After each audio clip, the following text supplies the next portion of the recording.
We're only going to use the podium, Mark. Okay? We're only going to use mic.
been serving on the finance team for a couple years. So we're going to go ahead and get started because I'd like to have as much time for discussion as possible. So I'm going to go ahead and open with prayer. Dear Heavenly Father, all that we have comes from you. Help us to be good stewards. Please guide this assembly as we try to discern where you are leading Esperanza. In your name we pray. Amen. All right, I only have like six or seven slides. I'd like to get through them quickly. I think the best thing is if there are questions on any particular slide, go ahead and just fire the question out. Try to hold, I think it'd be better if we just hold general discussion until we kind of get through the slides so everybody kind of has the full picture. So let's go. Am I advancing these, Michael? Or, oh, look at that. That's pretty fancy. You got a pointer. I thought it would make sense to just do a 30-second reprise of the budget that was passed back in January. So a lot of numbers here. Let's just focus over here. This was where we ended last year. This is what we budgeted for this year. This is just the better or worse. And, I've spared you the 10 or so categories of expenses because today's discussion is really more on the revenue side, less on the expense side. And just as a reminder, pledging was down considerably going into this year versus the prior year. You can see the numbers there. As of, things have changed slightly since then. We've picked up another pledge or two. But as of early January, when we built the budget, we only had pledges of 43, totaling 200,000, and that compared with the prior year of 55 pledges totaling almost 260. So pledging was quite soft, and we always, I think what it's general in churches that you never get 100% of all your pledges. So we don't take the pledges. We didn't budget for 200,000. We haircut that by about 5%, so we budgeted for the 190. So based on that, you would say, boy, we have to cut back expenses quite severely. The council decided we didn't really want to take that approach, so we kind of fell back on the fact that last year's actual giving was right around 316. So we basically said, we're going to kind of ignore this. We're going to kind of watch it, monitor it, but we're actually going to assume that giving for this year is going to be essentially the same as last year, without regard for how much is pledged or how much is unpledged. So that's what we did, but we said at the time that we're going to have to watch it pretty closely, and if we're seeing things develop that are concerning, we'd be back to you. So hence this discussion. The only other thing I'd say, if you're looking at the past history, some people like to look at history just as a reminder. We had a $28,000 loan, PPP loan that we got from the government back in 2020. So that kind of helped basically put us over expenses in that year.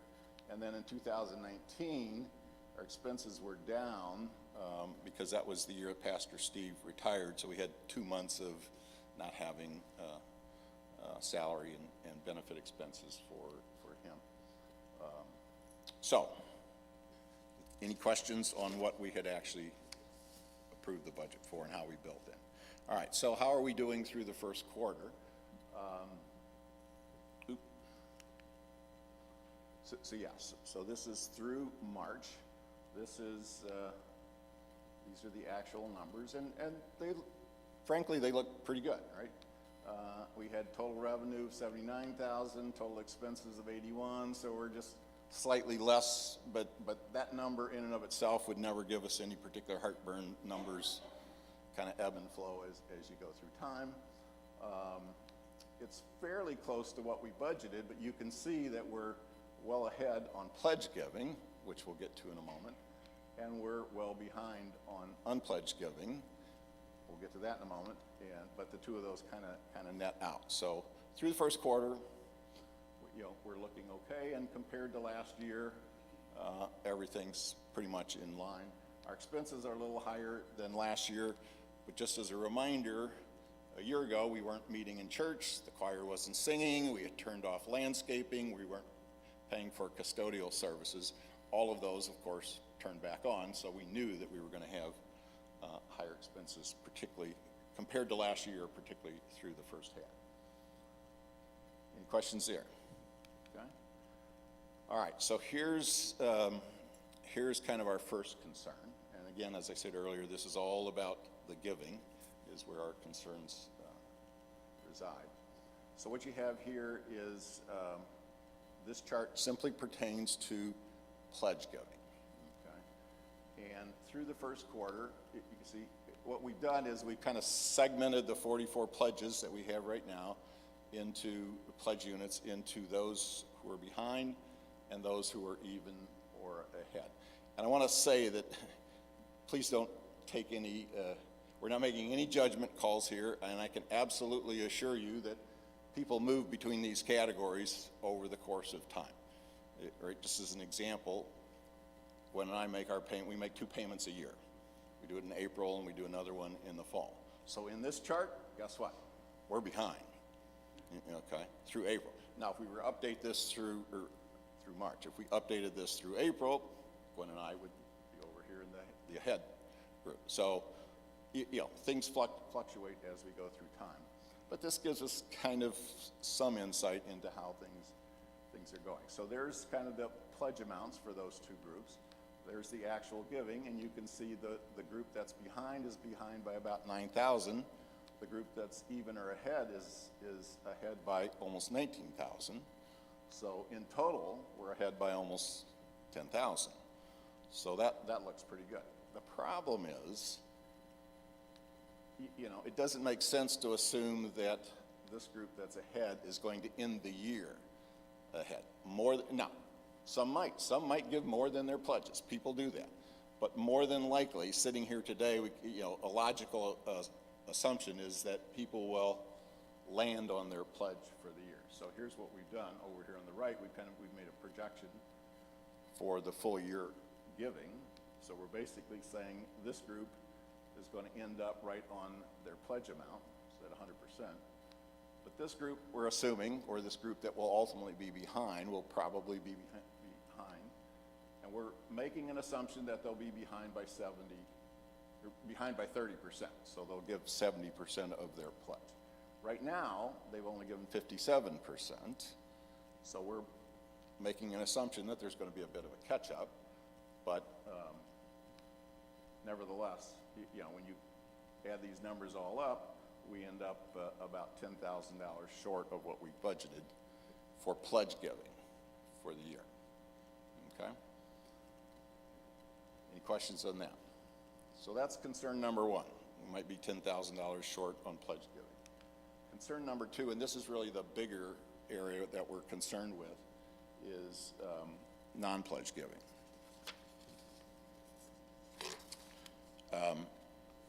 And this is frankly harder to project because there's just not a lot of information. But I will say, so a couple observations.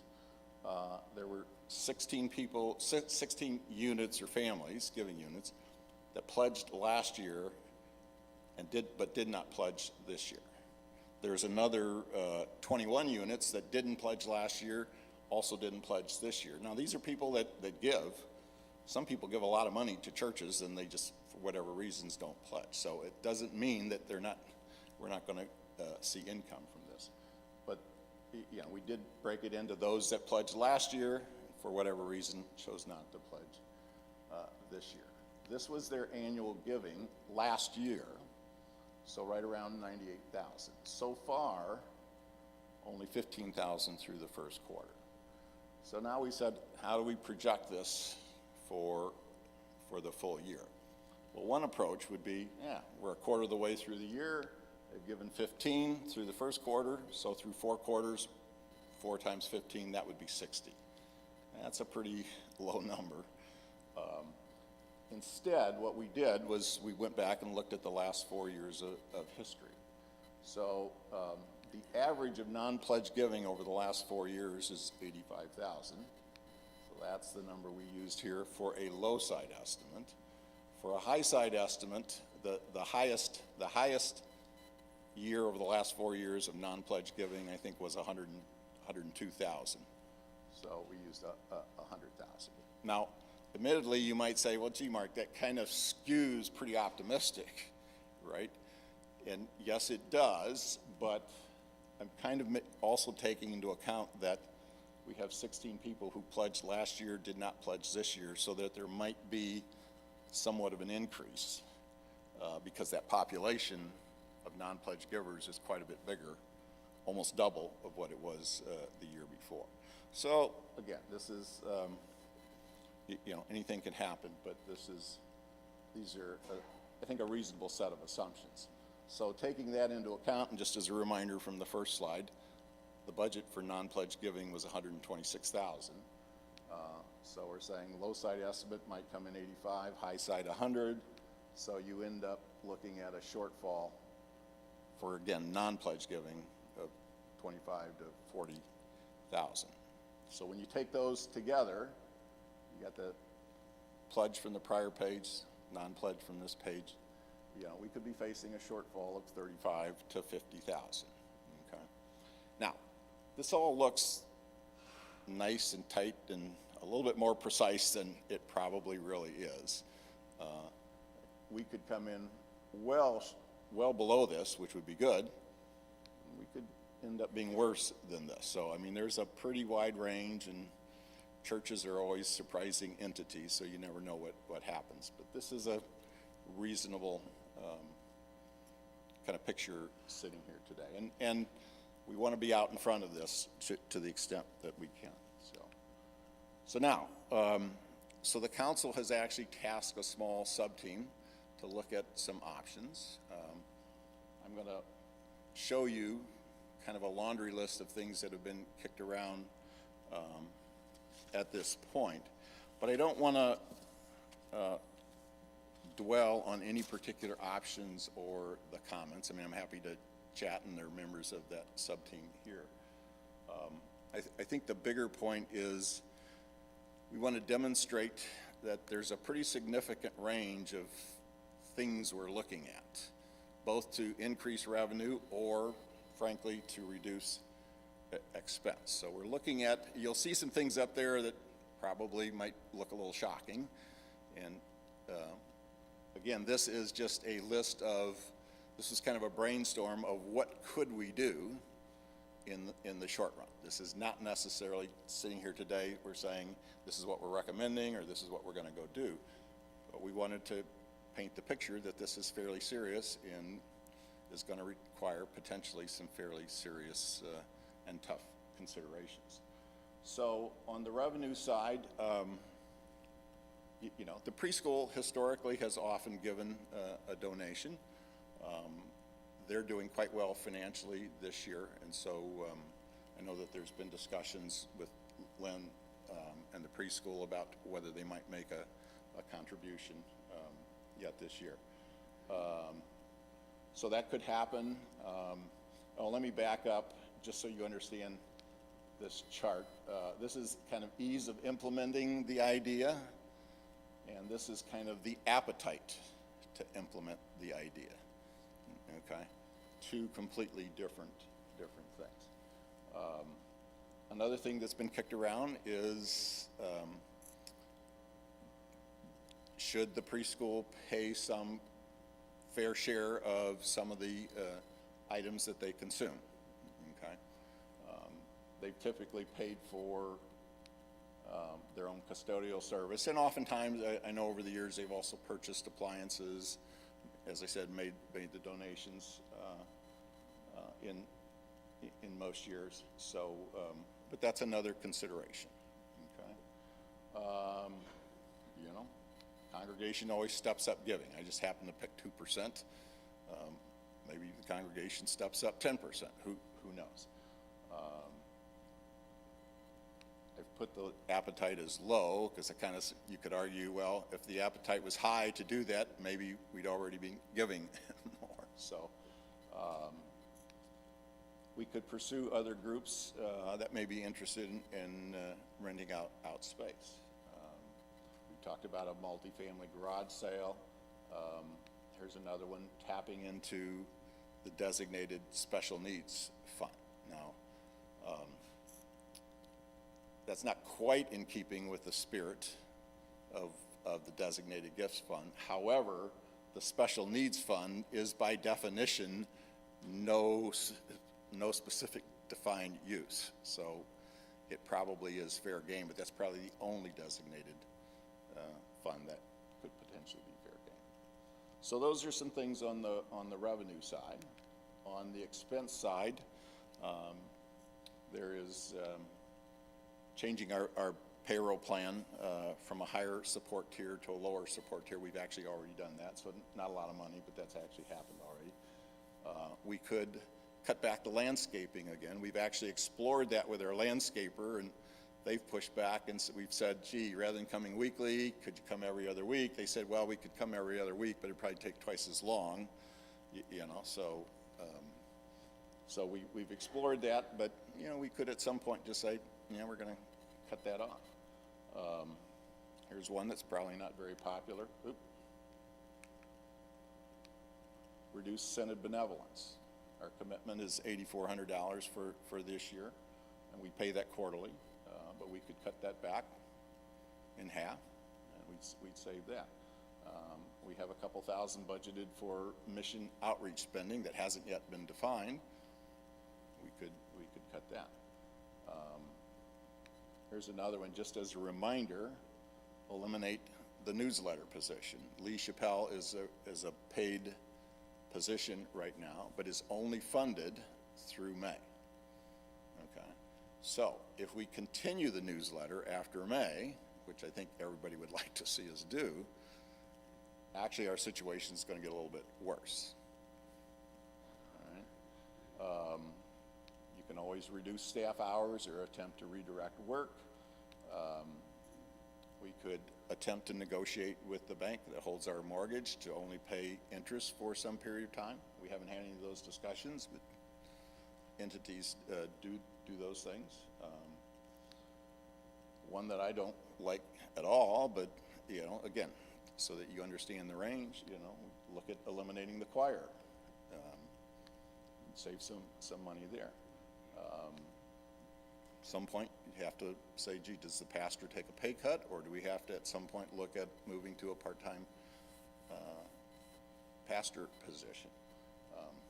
You know, some of these could have, you know, short-term may save us money, may have a longer-term negative impact, right? The choir, for example, I think if we were to eliminate the choir, we might lose some people, right? So maybe you gain a little, but then you know, it's one step forward, two steps backward. So those are all the things that, as the council or the sub-team is kind of debating this list, those are the things that are under consideration. So those are the expense options. So really, what are the implications then? Here's the reality. You saw some of those numbers weren't terribly big numbers, and again, remember, the gap that we're forecasting right now, 35 to 50,000, we're not likely to come, first of all, we're not likely to do several of those things because they're just not going to be viewed as palatable or something that we want to do. But maybe there's some subset. The reality is, and hopefully you could kind of get a sense from the numbers, that it's unlikely that that list of options is going to come anywhere close to 35 to 50,000. So maybe we find 10 or 15 or 20,000 by taking some of those actions. But that still potentially leaves us with a significant gap. So what that really means is that we would end up deficit spending. Okay? So we're more than likely looking at some combination of options, some of which that we won't like, and still probably having to deficit spend. Now our Constitution doesn't allow us to deficit spend more than $2,500 without approval from the congregation. Now, just as a reminder, we went through a period over the last 8-9 years where we had 5 or 6 years where we deficit spent, I don't know that it's fair to say we ignored the Constitution, because that language has been in the Constitution for a long time. I just think it was a case that people didn't really know or understand or realize it, so we just kind of deficit spent and kept moving on our way. This council has said, well, we're going to try to honor the Constitution. It's there for a reason. So we would need approval from the congregation to deficit spend to any significant level like we're potentially discussing. So that's kind of where we are. That's kind of why you've seen some of the newsletter articles that were suggesting that we could be facing a fairly significant gap. One approach, I suppose, could be, well, we're kind of okay through the first quarter. I can actually tell you preliminarily it looks like April may actually be a fairly okay month financially. So one approach is to say, well, let's just wait, see how 3 or 4 months come through. Well, if it does in fact come through the way we're projecting, now all of a sudden you don't really have many options, and now it's just, are we just going to deficit spend by that magnitude? Now, things could turn around and the picture could get much better, but it's probably better to be out in front of it. It's kind of hard to have a special meeting in the middle of the summer when there's less people around. So the council thought, this very well could be a topic for the May meeting, and we thought we wanted to make sure that you all had some good understanding so you could kind of consider it and contemplate it for a period of time before we might get to that. So that is it, and we can open it up for questions. I mean, there's several council members here.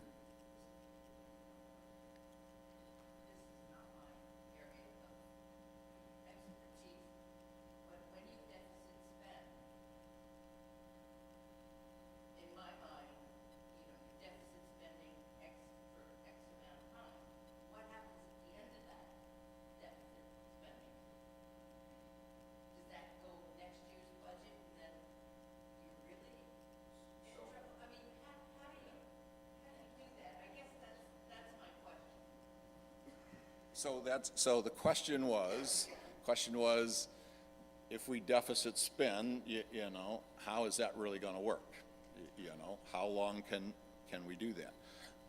And there's no magic, right? Deficits, it's just like your checkbook, right? If your checkbook says you got $500 in the bank and you need to write a check for $5,000, well, probably the bank's not going to let you do that. So, sorry, that was a bad example. So let me back up. So as of March, at the end of March, our balance in the general operating fund, so all the numbers that we're talking about, is $30,000. Now I will tell you, 3 years ago we were $8,000 in the red in our general fund balance, and we just fudged things between the preschool and the designated funds, and we kind of moved money around, and it kind of sorted itself out. So the good news is over the last 3 years or so, we've kind of really tightened things up, went back to having stewardship campaigns, which seemed to help. And so we've kind of gotten back. So we do have $30,000 in the bank in the general fund. Now, that's just slightly over 1 month's worth of spending. So it sounds like a lot, but it would only cover us for 1 month. So what happens? So the first thing, so if revenue starts coming in less than expenses, that balance is just going to drop. At some point, it's going to hit zero, and then the bank is going to say you can't write any more checks on that account. What we would do then at that point is we do have another set of unrestricted funds that are we have in investment accounts right around just under 58,000, I think, is about where the balance is. We would have to start pulling some money from that. Okay, and that's the only place we can go. So there's another. So basically, we have about 3 months equivalent unrestricted funds that we could spend. Now, revenue isn't going to go to zero overnight. So that would take us, that would should easily take us through the end of the year. But if we face the same situation next year, we might find ourselves not able to get to the end of next year. So it's not a sustainable situation. That answer your question? Yeah. Okay, thanks. Len. Sure, please. Do you want to come up?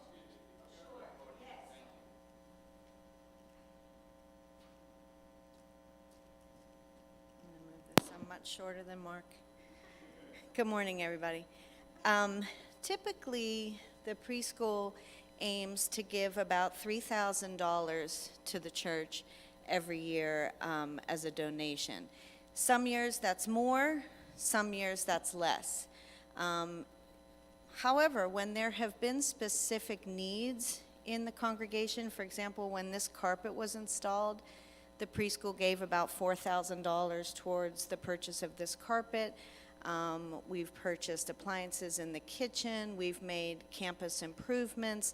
All the fencing around the garden and the playground was from a grant that I received. So over the years, the actual cash donation has been around $3,000. This year, the preschool is in a really fortunate position. We received a grant from Department of Economic Services, and this grant goes through June of 2023. And so the preschool this year is in a very healthy financial position. We currently have around $90,000 in the bank. Let me give you some perspective on that $90,000. About $47,000 of that 90 is the grant. And those funds are very specific. I am only allowed to spend those funds on certain items, and none of it can be religious related. So I can't use any of those funds to make a donation to the church. Now, the way I get around that is I can make campus improvements.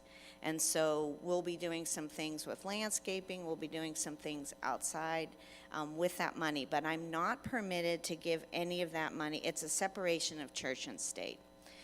So if I take that approximately $47,000 out of the equation, I'm left with a little more than around $43,000. $20,000 of that I'm not allowed to spend. My board requires me to keep $20,000 in my bank at all times for summer expenses when we have no revenue coming in. We still have expenses in the summer, but we don't have revenue coming in. So take away that $20,000 and I'm left with a little more than $20,000 to play with, to spend. And so I went to my board this past month and explained all these numbers in more detail with them. That I'm giving you very rough numbers. But of that 20 some odd $1,000 that we can play with, my board has voted to take half of it and give it to Esperanza. So they're going to make a $10,000 donation this year, and I'm really happy about that. So I just wanted to give you a little bit of perspective. Typically, we're not flush like this. Believe me, we aim to break even every year, and we may make a little bit at the end of each year, but because of this grant, that frees up other monies for us, and so we really wanted to be good stewards and increase that typical 3,000 to 10 this year. So I just want, do you have any questions for me about preschool? Awesome sauce, thanks.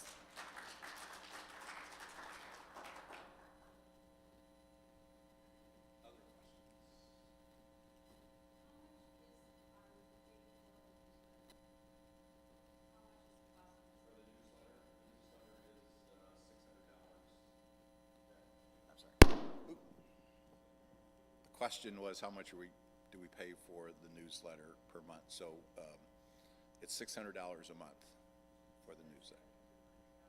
Pardon? 70. Yeah, yes. Or it's funded through May. So another way you could look at it is $5,400 if we continue it.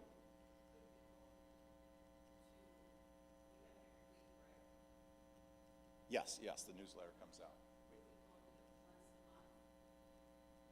Yes. Mm-hmm. Yeah. No, that's a good, and actually, that had been kicked around in one of our meetings that we met, that maybe over the summer, for example, when there's less people around, maybe we could go to maybe a monthly newsletter for 3 or 4 months. You know, if there was anything special that needed to be communicated, we can always send out another blast, but maybe we could scale that back for part of the year.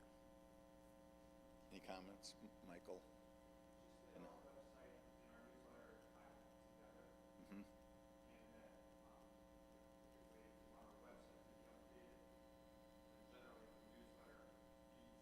Yeah. But yes, I totally agree.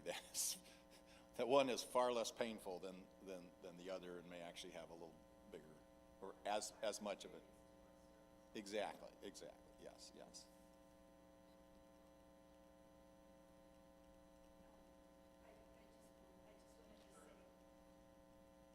I just wanted to say, I'm Beth from the council, that with all the information that you have heard, we are still looking for volunteers for the newsletter.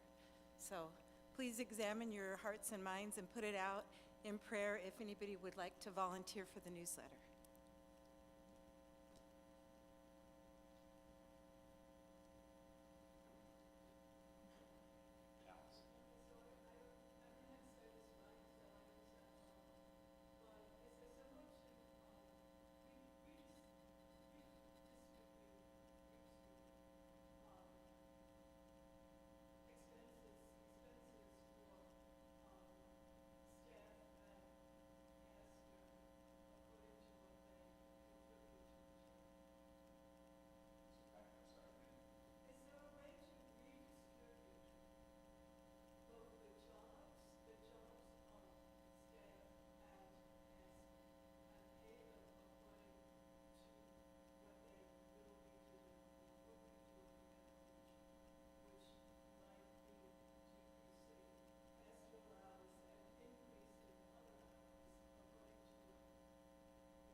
I'm always told that I talk too loud, so I thought I could get by without the mic.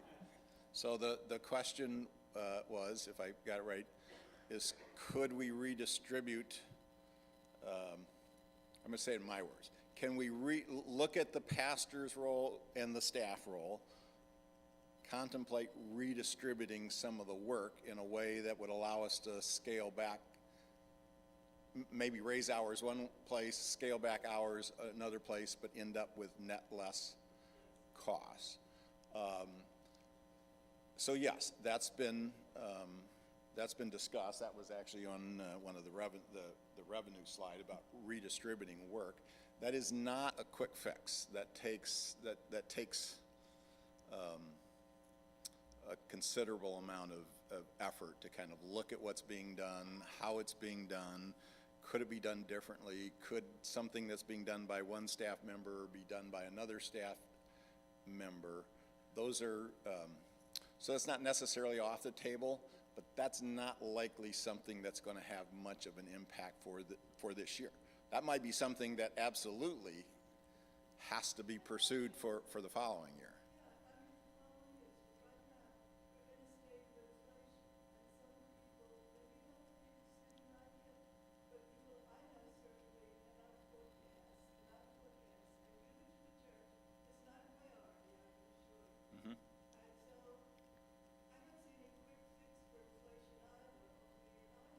Yeah.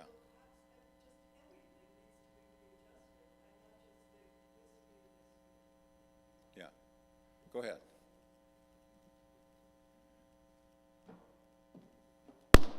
So Alice is being our straight person. That's why we wanted to have this conversation, because any of us who have been here a while are like, this feels like the same conversation every year that we are having this.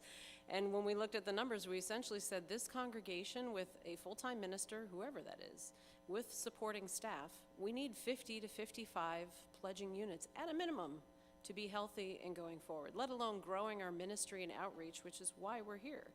So we didn't want it to ever be a surprise.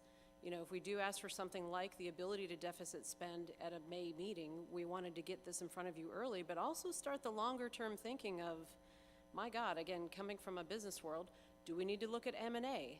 Do we need to look at recombining? Do we start renting out this facility like crazy to other denominations? We need to either generate things the way we've been doing them. We know that a lot of folks in the parish have been tapped out, and even if they would love to give more, they just can't. And I am scared that in the next 6 months we'll hit a recession and there is inflation. So we don't want to keep going back to the same wonderful people that are here and asking you to give more when you just physically can't. So we want to first solve the immediate problems, and again, as Council and Finance Committee have put together some both easy things like a 5K raising, multi-family garage sale in the fall, because at this point I think trying to pull it off in May would be pretty tough. Could we do things like that where we donate extra stuff around our house? And yeah, it might generate 5 or 10K, but that's a quick fix, a short-term solution. We need to also start thinking and praying about the longer-term strategy and solution for how do we either start inviting every Sunday 3 to 5 of our friends and hope that over time 1 or 2 of them join as members and pledge, and we grow this puppy, or we start looking at other options that are much more drastic, but we don't ever want you folks to say, because this is our problem. It's not just a council problem, it's not just a finance committee problem, it's all of us need to be part of the solution. So that's why we want to get the ideas out there now, and I know it may be scary for some to think of that. Change is not fun, but we also wanted to kind of just get people thinking. So I'll leave it at that.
So the question is, have we looked to see if there's any kind of correlation between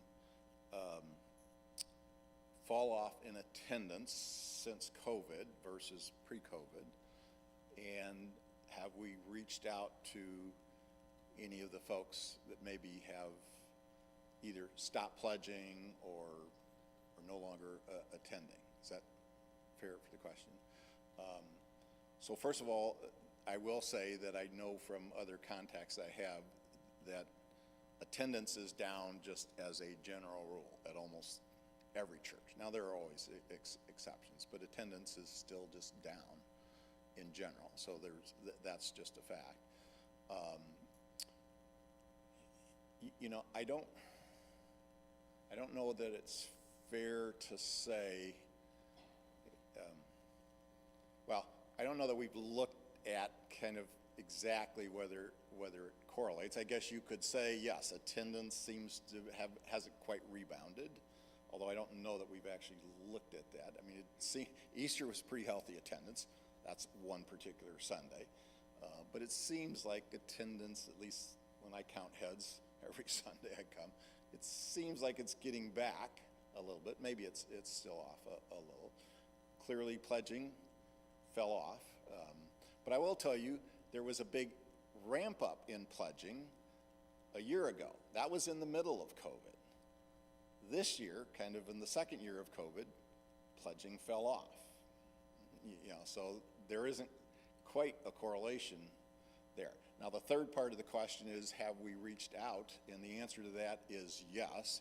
Just as a reminder, by Constitution, the only people that can see the pledges are the financial secretary, Johnny, the treasurer,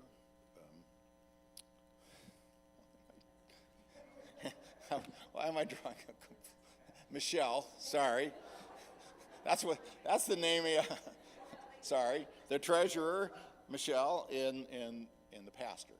And over the last 4 to 6 weeks, Michelle and the pastor did sit down, and they went through every kind of pledge, the last couple of years' history, last year's pledge, this year's pledge, whether they pledged, didn't pledge, how the giving has gone, and they did reach out to certainly not every one of those, but some of the ones that they felt more significant. So, yeah, so there has been some outreach. And frankly, shortly after they did that, there actually was, March was a pretty significant revenue month, and April, as I mentioned, is also appearing. Now whether that's directly related to kind of that outreach, I'm guessing some of it may be, and some of it may just be other people just catching up. So.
Well, let me attempt to crudely paraphrase. I think the first part was deficit spending. It just isn't sustainable. You can't do that for the long haul. I would only comment on that I'm sure a lot of families do deficit spend, right? They do that by, they put a little bit more money on the credit card and hope.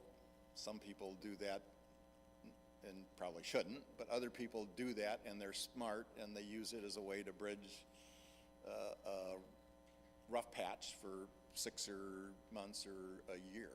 But then they have planned to kind of catch it up. So, the fact that in any given year we end up, if we deficit spend a little, that's in part why you have a little bit of extra money in your checkbook, as long as you're kind of bouncing around being, break even, that's where we want to be. I think the other part of the question, was really more of a comment, that now with the online giving or the automated giving, does that somehow make us less aware or less cognizant and perhaps less likely to kind of respond to something that we might hear about? And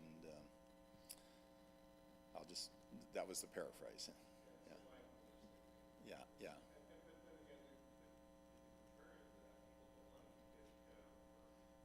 Yes, yes.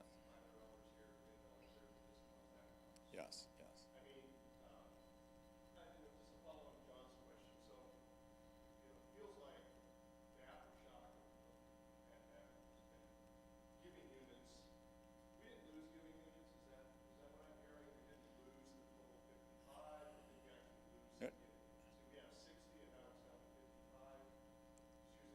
There, I think we lost, my understanding, because I can't see individual names, and so it's kind of hard to, so I'm trying to read between the lines.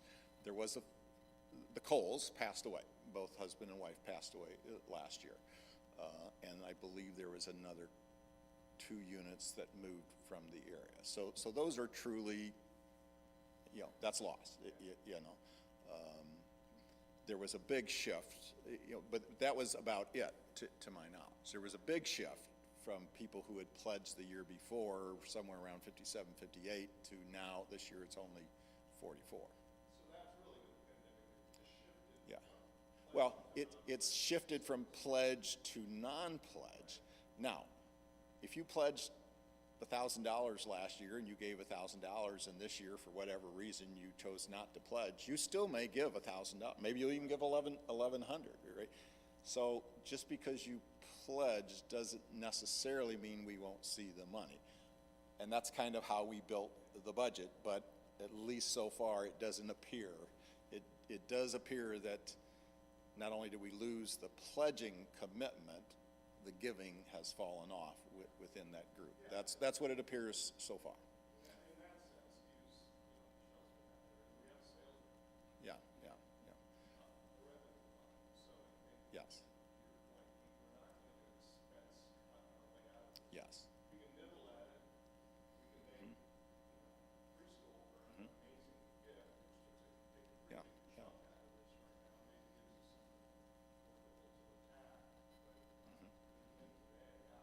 Yeah.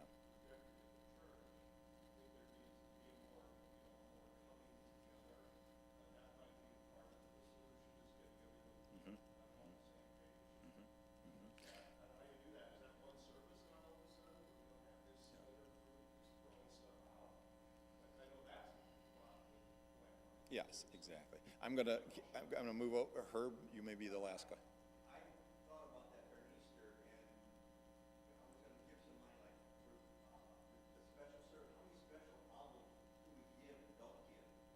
And we could make a lot up, $10, $50, $20 times 20 people, $400. And 10 times is $4,000. It adds up a lot. It surprisingly adds up a lot. If we miss one breakfast a week, and we spend $20, and we have 20 people that give that $20, $400 a month, comes $20,000. It adds up in small amounts, and if we have an envelope somewhere with pencil, because I had an envelope, and I'm trying to put some money, I put the money in, and I just gave it away, but so to speak, I didn't have a pen to write down my name on it to get credit for it or whatever. And so I think the envelope idea, when we always have those special envelopes, we always throw an extra $5, $10, $20 in that and give it. So maybe we look into that too, having envelopes out there with pens or something, so when we have special services, it's easy to do. Yeah. All right, one last question.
yeah, I think it's that yes, we need more people. Other churches may do a little bit more in the area of outreach to the community that might kind of signal people that, hey, come and see me, you know, kind of thing. So some notion about how to be a little bit more aggressive about reaching out, both to our own membership, but the broader community. So, okay. All right, we got to be, I think there's a service that's about to start, so thank you.